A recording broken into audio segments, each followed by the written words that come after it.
The Sisters Do, Chapter 3, The Second Witness. Written by Ponky. Read by Lyra, Bonbon, and Carrot Top. Sugar Cube Corner, Daring read loud. That sounds healthy. She smirked at herself and nearly trotted past the giant gingerbread house, but the sweet aroma of fresh muffins lured her closer to the open front door. Directly in her line of sight was a short display counter. 4 ponies waited in line between her and it. She took her place at the back of the line and tried to see what options lay beneath the curved glass. A portly blue earth pony with a swooping pink striped mane stood patiently behind the counter with a fixed expression of polite worry. Daring had seen the type, ponies who were too nice for their own good. She snorted, drawing unintended attention from 2 of the bakery's seated customers. The lavender mare's jaw dropped in utter disbelief while the white one's irises shrunk dramatically. "Sup?" Daring greeted, turning her attention back to the line. She allowed the unseen half of the mouth to curl into a knowing smile. "Is that? No, it couldn't be." She heard the purple unicorn whisper across the table. "She certainly looks a great deal like her," the white one whispered back. "I wonder if she's aware." "Quit staring, Rarity," the first mare breathed. "I'm sure she hears it all the time." "But the resemblance, it's simply uncanny. Do you think she knows the author?" The unicorns continued to gawk and wonder as Daring moved up in line. Her stomach felt tight and on the verge of grumbling when the portly pony finally addressed her several minutes later. "Good evening, dearie," she greeted. Daring noticed bags under her tilted eyes. "Welcome to Sugar Cube Corner. What can I get you?" Daring's eyes swept over the assortments beneath the glass one last time. "I'll have a slice of that pie," she started, pointing with a hoof at a decorated green circle, "and 1 chocolate muffin."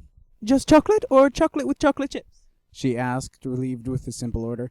Daring licked her lips. "Definitely chocolate chips," she said, nodding excitedly. With a few swift motions of her hooves, the mare cut a thick slice from the key lime pie and placed it on a small white plate with delicate precision. 1 chocolate muffin was dropped into a paper bag, and both items were hoofed across the countertop in Daring's extended wing. "Thanks," she hollered. "My pleasure, dearie," the blue pony said. "That'll be 6 bits. Daring pulled the proper amount from her saddlebag with her teeth and dropped them onto the counter. On a whim, she whipped out another coin and tossed it onto the stack. "Keep the change," she said with a wink, rolling her suitcases behind her as she moved to an empty table. The genuine smile on the blue mare's face brought an uncommon twinge of happy contentment. Daring chose to sit at a small, round table fairly close to the pair of unicorns who had not recognized her. She kept her eyes on her slice of pie and pretended not to notice their furtive glances at her golden-rod coat and gray-striped mane. Both of them flinched when she flicked her wings. She had to hold back an amused laugh. After what looked like a very brief argument, the purple unicorn turned toward Daring. "Excuse me, miss," she began in an even voice, not unlike a curious student. "I'm sure you get this all the time, but have you ever read the Daring Do series? You look just like the eponymous character." Daring chuckled. "Actually, I wrote the Daring Do series." No point in beating around the bush. As both of their eyes widened, Daring took her first bite of the key lime pie. She inhaled sharply as a bomb of crisp flavor exploded on her tongue, sending her mind on a quick joyride to the highest heights of satisfaction. "Whoa," she said as the bright green faded from the corners of her vision. "Wasn't expecting that." "We rarely expect our most wonderful moments." A methodical voice spoke from behind her. "Perhaps anticipation dulls what might be a life full of such experience." Daring twisted her head to see the pony. She was green, several shades softer than the pie on her plate, with striking golden eyes. A harp that matched her key mark balanced on her back, covered in turn by a stone-gray hoodie that wrapped around her upper half. After taking in her usual appearance, Daring grinned. "I guess that's true. The very best moments of my life were the ones I never saw coming." "It is as they say," the mint green unicorn added, taking the small table's second seat uninvited. "Ignorance is bliss." Daring furrowed her brow at the stranger's intrusion, looking over her shoulder at the purple and white mares. They'd leaned across the table and were whispering up a storm right in each other's face. The sight made Daring snicker. "I don't know if I agree with you there," she said, turning her attention back to the pony hoof. "For example, now I know that this pie is incredibly delicious, and still," she took another bite, "it's just as blissful." The musician smiled, lifting her harp in an aura of magic and setting it beneath the table. "Something's bothering you, Daring," she stated. "Are things in Ponyville not as you expected them?" Surprised, Daring shook her head a bit. No, things are fine. Actually, yeah, I guess it's not what I expected, but so far that's a good thing. Here's proof. She gestured to her pie, taking a third bite in her teeth. You know what I mean. The stranger insisted, narrowing her eyes sincerely. How was your visit with your sister? Daring leaned away. I'm sorry, do I know you? The mayor's smile was tinted with accustomed sadness. We met at the train station this morning. We did? Daring scratched her head. I don't remember that. What's your name? Lyra. She stated like the title of a song. Lyra Heartstrings. Daring shrugged sheepishly. Sorry, Lyra, I can't say I remember meeting you. Did I tell you what I was doing in Ponyville? You mentioned your sister. Lyra offered. Yeah, I guess that didn't turn out too well, Daring admitted, sliding the little glass plate between her hooves. How so? Well, I went to ask a favor and ended up just making a fool of myself, she summed up.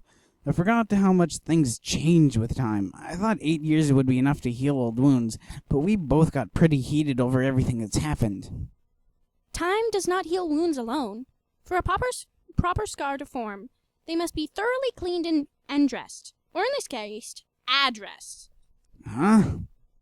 Have you ever talked to your sister about what happened? Well, sure, of course we've talked about it, Daring said. She caught her snappiness and stopped pushing her plate. Well, sort of, we yelled about it a lot. Did you let her know you were coming to make peace? Daring scowled, more at herself than at Lyra. I didn't come to make peace. I came to ask for a favor. She laughed at herself, sliding a hoof over her face. Didn't even think about what it would mean for her. I guess I always imagined Ponyville as a meaningless pit stop between Canterlot and Philadelphia. Never thought she had a job here, let alone a family. I didn't think much of Ponyville before I came here either, Lyra confessed, casting her gaze through the window and toward the setting sun. She shivered and pulled the hoodie tighter around her chest.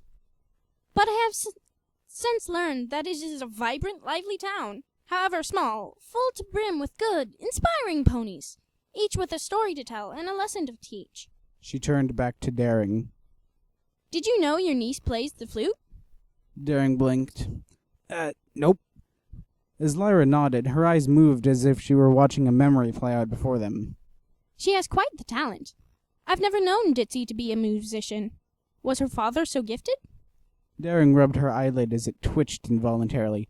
Yeah, he was amazing at music. Magical, even. Lyra nodded again. Yes, some music is very magical.